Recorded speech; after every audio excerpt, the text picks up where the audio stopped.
As world leaders are set to gather in Poland to fine-tune the Paris Climate Agreement, President Donald Trump is continuing his push to dismantle Obama administration efforts to rein in coal, oil and gas emissions.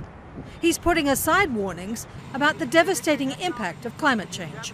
Yeah, I don't believe it. The US is far from being the driving force it was during the Paris climate talks under President Barack Obama. And when it comes to climate change, that hour is almost upon us.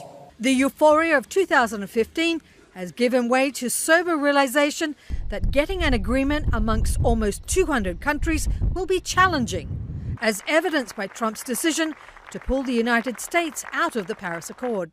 The Paris Climate Accord is simply the latest example of Washington entering into an agreement that disadvantages the United States to the exclusive benefit of other countries. An email obtained by the Associated Press under the Freedom of Information Act shows the administration withdrew from the Paris Agreement with no clear climate policy in place. It was a huge sort of punch in the gut for a number of countries because they had worked from a world where the U.S. was at the center of these negotiations to now being sort of a sideshow. The initial shock of the abrupt U.S. retreat galvanizing international support for climate efforts.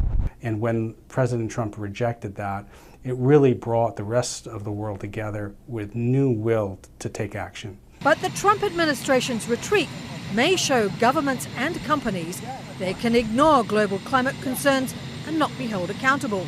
There's some signs in Australia. The new government in Brazil is obviously not a strong climate policy expert, but big countries like China and India and Europe have said, in essence, we're going to keep plowing ahead and we're going to even go faster and take up a kind of stronger role in leading this thing.